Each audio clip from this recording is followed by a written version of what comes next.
On a calm Saturday afternoon, I finally had some much needed alone time. The house was serene, with no interruptions or noise, just the quiet of my own thoughts and a chance to unwind. Earlier, I had spent the morning hanging out with my friend, but he had left a couple of hours ago to run some errands with his dad. I didn't think twice when they mentioned they'd be gone for a while. I was very comfortable in their home, having been here so many times. It felt like a second home.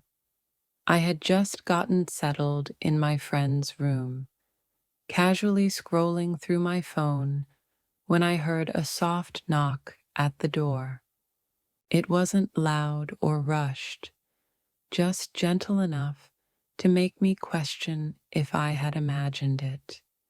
Assuming it was just the wind or a neighbor, I ignored it. But then, moments later, the door creaked open, and to my surprise, it was my friend's mom standing there. Let me pause here and give you some context. She's always been so kind and inviting, the type of person who makes you feel at home the second you step inside.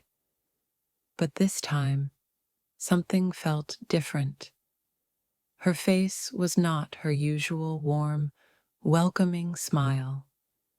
It was more serious, almost unsure. She stepped into the room and softly closed the door behind her. A slight unease stirred in my stomach, not out of fear, but because I couldn't quite figure out what was going on. The quiet of the moment made it feel heavier than usual. She sat on the edge of the bed, looking like she had something important to say. I noticed her hands fidgeting, as if she was trying to figure out the right way to begin. "Hey," she said at last, her voice quiet. "I just wanted to talk to you about something. Something I think you should know." And just like that, the whole atmosphere in the room shifted. I didn't know where this conversation was headed, but I could tell it was going to be something I wouldn't forget. I tried to stay calm, but my mind was racing.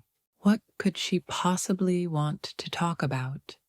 She looked at me for a second, as if trying to decide if she should go on, and her hesitation made me even more anxious. Should I say something or just wait? I stayed quiet, sensing that whatever this was, it wasn't something I should interrupt. She sighed softly, like she was preparing herself. "I know this might feel a little strange," she began, "but I've noticed some things recently about you and the way things are when you're here." Her tone was steady, but there was an underlying seriousness that made my chest tighten. What was she talking about? Had I done something wrong?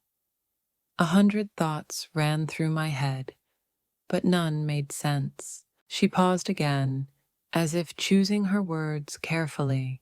"You're a good kid," she said, after a moment, her tone softening just slightly. "I've always thought that about you.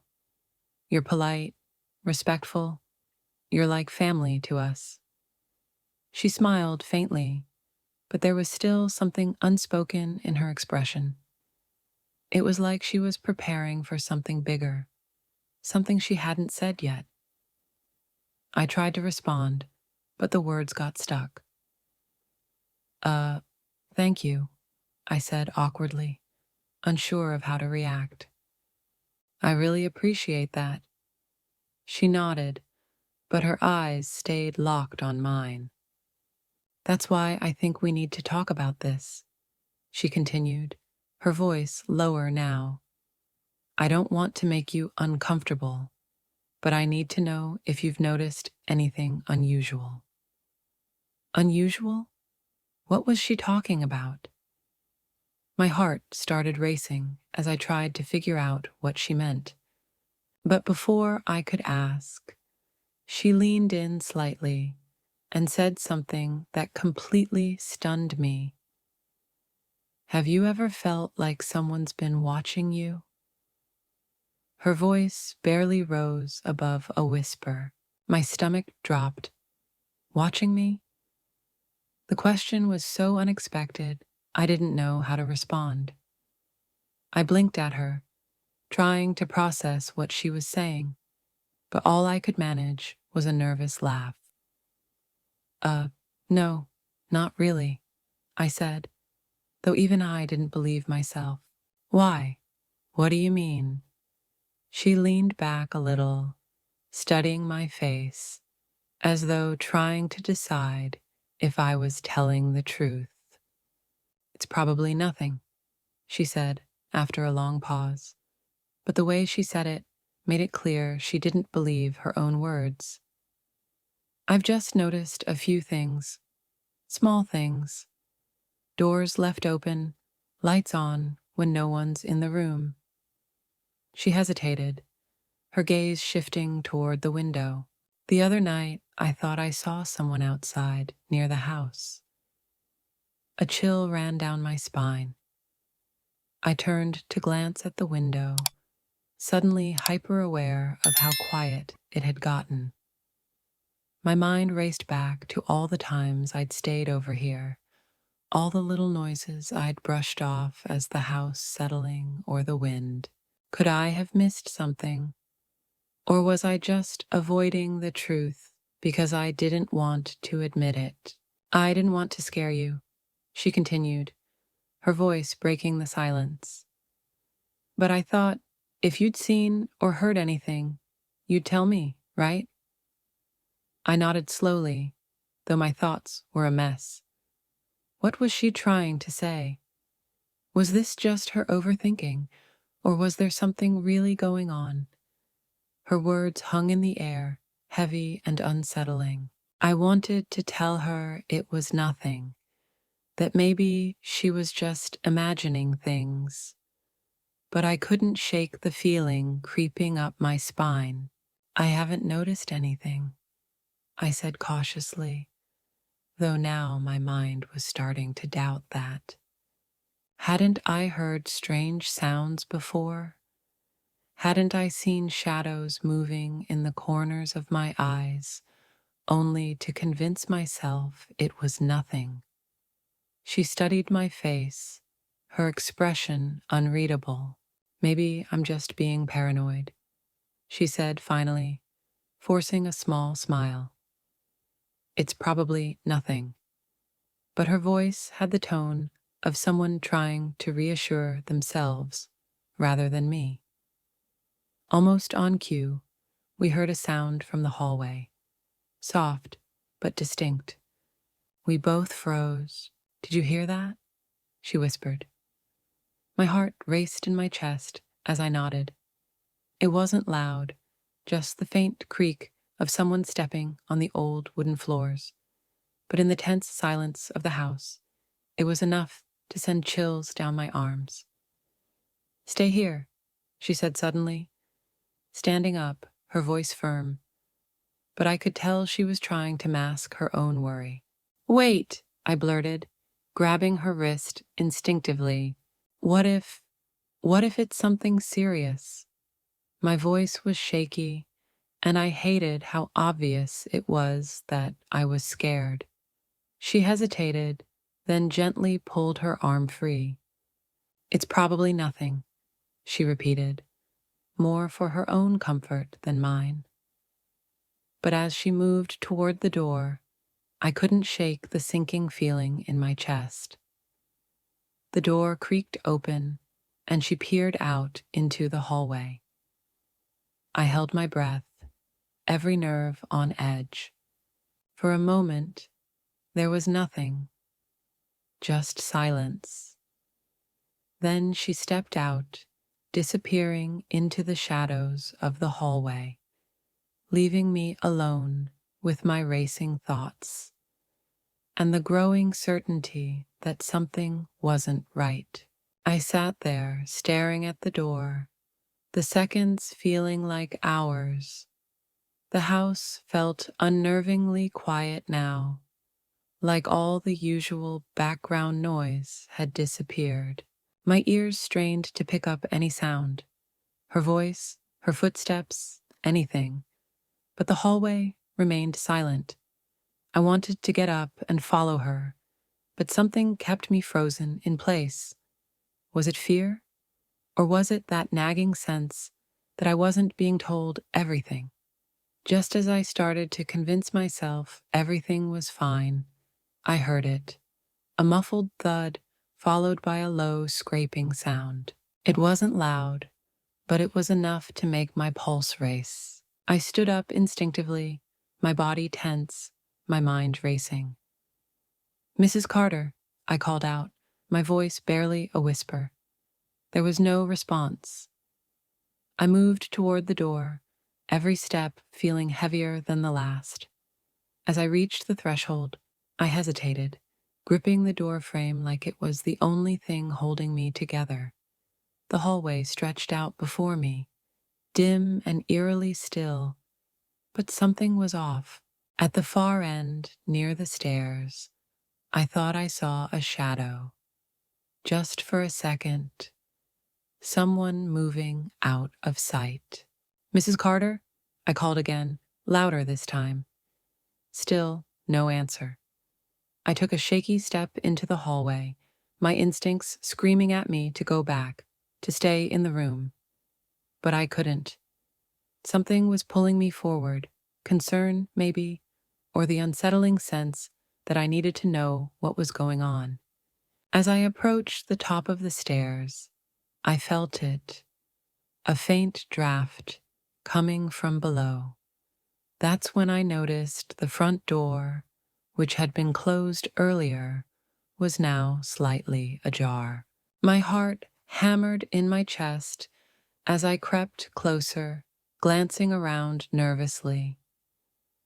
The house felt too quiet, too empty. And just as I reached the top step, a sudden noise behind me made me spin around. I froze. Standing just a few feet away was my friend, his face pale, his expression unreadable. "What are you doing here?" I blurted out, my voice shaky. "I thought you were with your dad." He didn't answer immediately. Instead, he glanced over his shoulder toward the staircase, as if checking to see if someone was there. "I need you to trust me," he whispered urgently, "but you have to leave right now." "What's going on?" I whispered back, my fear spiraling. "Where's your mom? What's happening?" He stepped closer, lowering his voice even more. "I can't explain everything right now, but there's someone in the house. They've been here before, and we don't know who they are or what they want." My stomach twisted, the strange noises, the shadow I'd seen, the door left ajar. It all made sense now, in the worst way possible. Just then, we both heard it, a sharp creak from the hallway behind me. I turned quickly, my heart racing, but there was nothing there. When I looked back at my friend, his expression had darkened. "Go," he said firmly, his voice breaking slightly. "I'll take care of it." Before I could protest, he gently pushed me toward the stairs. My feet moved on instinct, even as my mind screamed to stay and help. I reached the bottom of the staircase, glancing back one last time. That's when I saw it, just barely visible in the dim light, the outline of someone standing at the end of the hallway, someone who wasn't supposed to be there. Then the door slammed shut between us. I stood frozen at the bottom of the stairs, staring at the door that had just slammed shut. My heart raced, my legs feeling like lead. Part of me wanted to run back up and force the door open, but fear kept me rooted in place. Who was that figure in the hallway? And why hadn't my friend followed me down? My mind spun with questions, each more terrifying than the last. Then I heard shouting from upstairs, my friend's voice, firm and commanding, followed by a loud crash that shook the walls. I panicked, unsure of what to do. My instincts screamed for me to get help, but my body wouldn't move. Seconds felt like hours. Finally, the front door burst open and his dad rushed in, a flashlight in hand. "What's going on?" he demanded, his eyes darting between me and the staircase. "There's someone upstairs," I managed to say, my voice cracking. Without hesitation, he bolted up the stairs, shouting for his wife and son. I stayed where I was, every nerve trembling as more noises came from above. Footsteps, shouting, and another loud crash. Then, silence. Minutes later, his dad returned, his face tight but calm. Behind him were my friend and his mom, both looking shaken but unharmed. "It's okay," his dad said, putting a hand on my shoulder. "We called the police. Whoever it was, they're gone now." I let out a shaky breath, relief flooding over me, but the unease in my chest didn't quite go away. As we waited for the authorities, my friend finally explained. For weeks, strange things had been happening around their house. Objects moved, doors left open, odd noises at strange hours. They had brushed it off at first, but recently his mom had seen someone near the property late at night. They thought it was just paranoia, until now. When the police arrived, they searched the house, confirming the intruder had fled. They found muddy footprints near the back door and a broken lock on a window upstairs, but no clear answers about who it was or why they were there. As I left that night, I couldn't stop thinking about how close we had come to something much worse. It was terrifying, yes, but it also reminded me how fragile our sense of safety can be. Sometimes the scariest things aren't imagined. They're right in front of us, hiding in the shadows.